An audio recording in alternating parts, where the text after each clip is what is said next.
मित्रांनो, लग्नाची बेडी या मालिकेच्या महा एपिसोडच्या पहिल्या भागामध्ये सिंधू राजश्रीला सांगते, आमचं लग्न म्हणजे फक्त एक जबाबदारीचं ओझं आहे.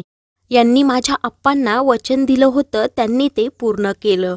डॉक्टर होईपर्यंतच त्यांच्याबरोबर राहणार, नाहीतर इथून कायमची निघून जाणार. हे ऐकून राजश्रीला धक्का बसतो. तेव्हा राजश्री सिंधूला सांगते, खबरदार तू या घराला किंवा मला इथून सोडून गेली तर.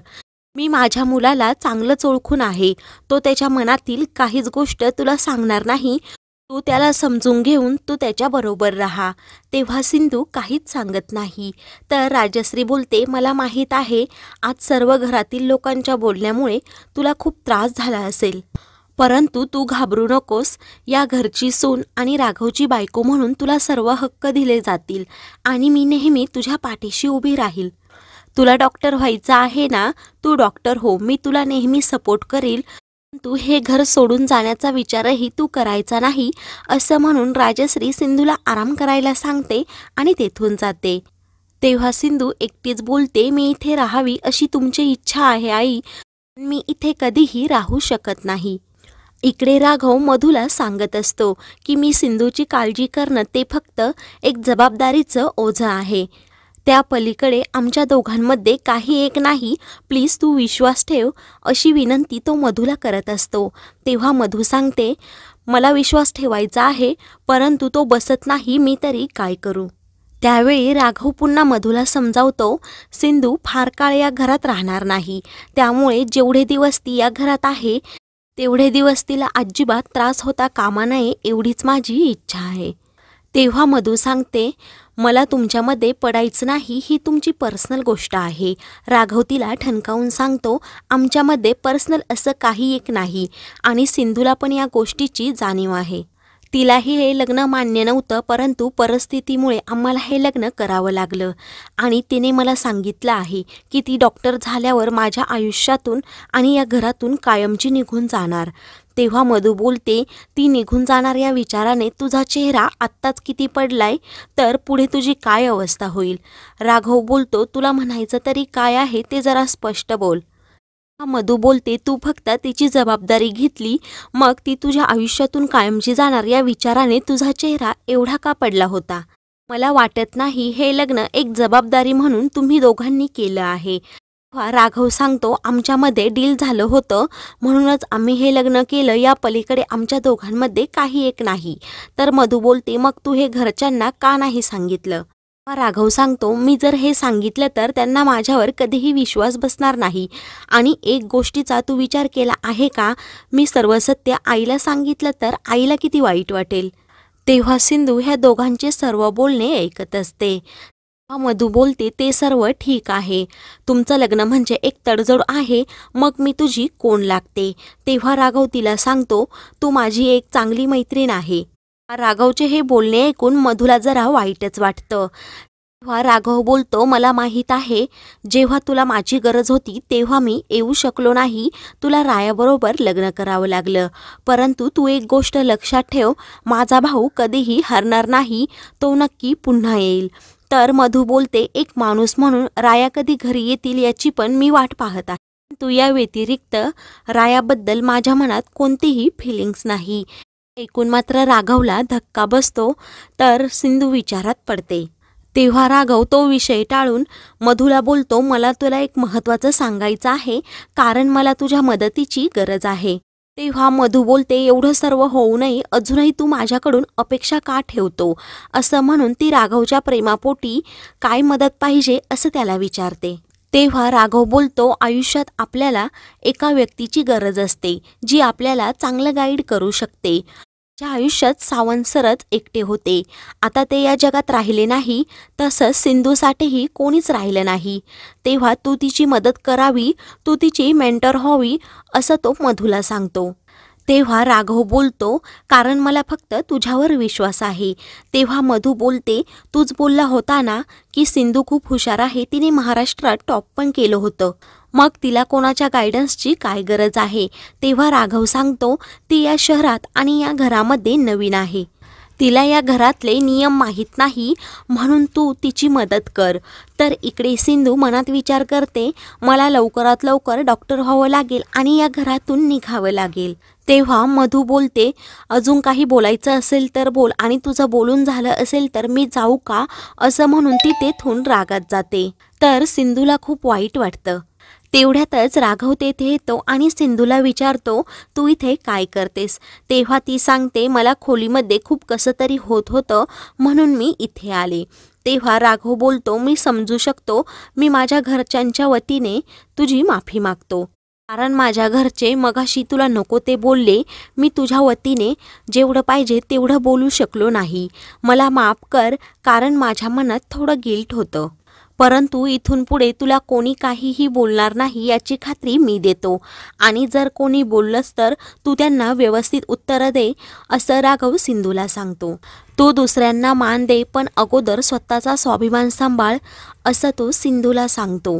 तेव्हा सिंधू थँक्यू बोलते आणि तुम्ही माझी एवढी काळजी करण्याची काही एक गरज नाही, असं राघवला बोलते. तेव्हा सिंधू सांगते, मी माझी काळजी घेण्यासाठी समर्थ आहे. फक्त काही वर्षांचा तर प्रश्न आहे. मी डॉक्टर झाले ना, इथून कायमची निघून जाईल. त्यावेळी राघव तिला सांगतो, खूप उशीर झाला आहे, अगोदर झोपून घे. काही लागलं तर मला सांग किंवा फोन कर, मी गेस्ट रूममध्येच आहे. तेव्हा सिंधू सांगते, त्याची काही एक गरज पडणार नाही. दुसऱ्या दिवशी रुक्मिणी हॉलमध्ये डोक्याला हात लावून बसलेली असते. तेवढ्यातच रत्नाकर तेथे येतो. तेव्हा रुक्मिणी सांगते, अरे डोकं खूप जड झालं आहे. तेव्हा रत्नाकर बोलतो, घरात जे वातावरण आहे त्यामुळे डोकं तर जड होणारच ना. तेव्हा रुक्मिणी बोलते, अगोदरच रायाच्या काळजीने माझं डोकं ठिकाणावर नाही. मला त्याची खूप काळजी वाटते.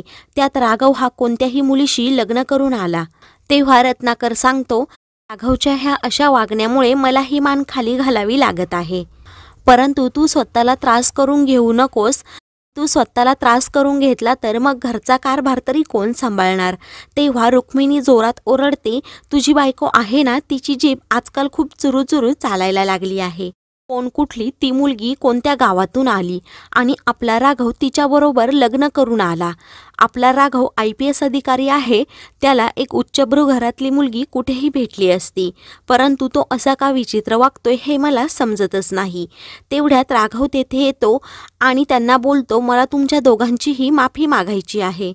तेव्हा रत्नाकर चिडतो आणि माफी मागून आता काय उपयोग आहे असं विचारतो. रुक्मिणी विचारते, तुझ्या या माफी मागण्याने वस्तुस्थिती बदलणार आहे का. तेव्हा राघव बोलतो, मला माहीत आहे मी केलेल्या कृत्यामुळे तुम्हाला खूप त्रास होत आहे, परंतु मी हा निर्णय खूप विचारपूर्वक केला आहे.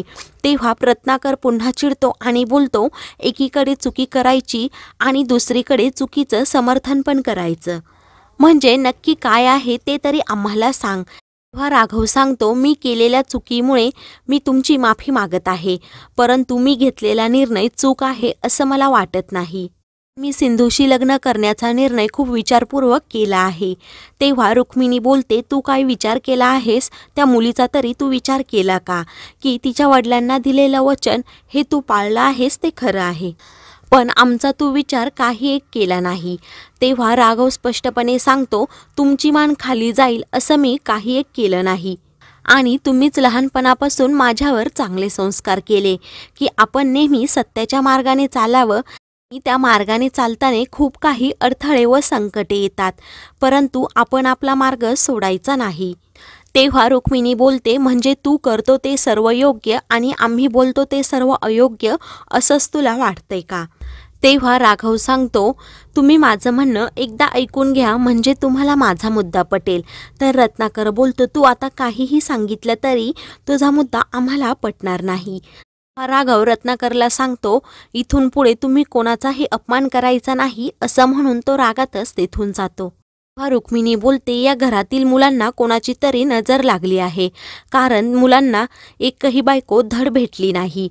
तच मधू त्यांच्यासाठी नाश्ता घेऊन येते. तर रत्नाकर बोलतो, अगदी वहिनी तसं नाही, कारण आपली मधू इथे राया नसताना सर्वांची काळजी घेते. रुक्मिणी ही मधूचं खूप कौतुक करत असते.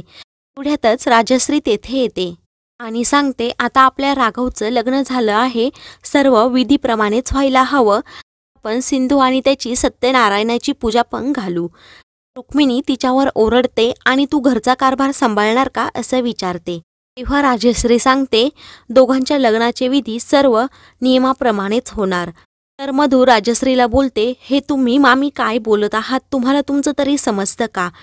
राजश्री तिला बोलते आता तू रायाची बायको आहे, राघवचं पण लग्न झालं आहे, त्यामुळे आता रात्रभर त्याच्याबरोबर गप्पा मारू नकोस. तेव्हा मधू बोलते तुम्हाला नक्की काय म्हणायचं आहे ते स्पष्टपणे बोला. तेव्हा राजश्री सांगते तू सुशिक्षित आहे आणि शिकलेली पण आहे, चांगलंच माहीत आहे मला नक्की काय म्हणायचं आहे. तेव्हा रुक्मिणीला राग येतो. ती बोलते की राजश्री तू नेहमी असा टोकाचा निर्णय का घेते, तुला काही समजतं का, तू तिच्यावर घाणेरडे आरोप करत आहे. राघव आणि तिची मैत्री फार पूर्वीपासून आहे, ही गोष्ट तू लक्षात ठेव. रत्नाकर राजश्रीला बोलतो या घरातला कोणताही निर्णय तू घेणार नाहीस तर याचे परिणाम वाईट होतील. राजश्री ठणकावून सर्वांना सांगते की ही पूजा आज होणारच, तुम्ही नाही आला तरी चालेल. असं बोलून ती तेथून निघून जाते. तर इकडे सर्वांचा मात्र जळफळाट होतो. तर मित्रांनो, हा झाला एपिसोडचा पहिला भाग. दुसरा भाग पाहण्यासाठी चॅनलला सबस्क्राईब करा.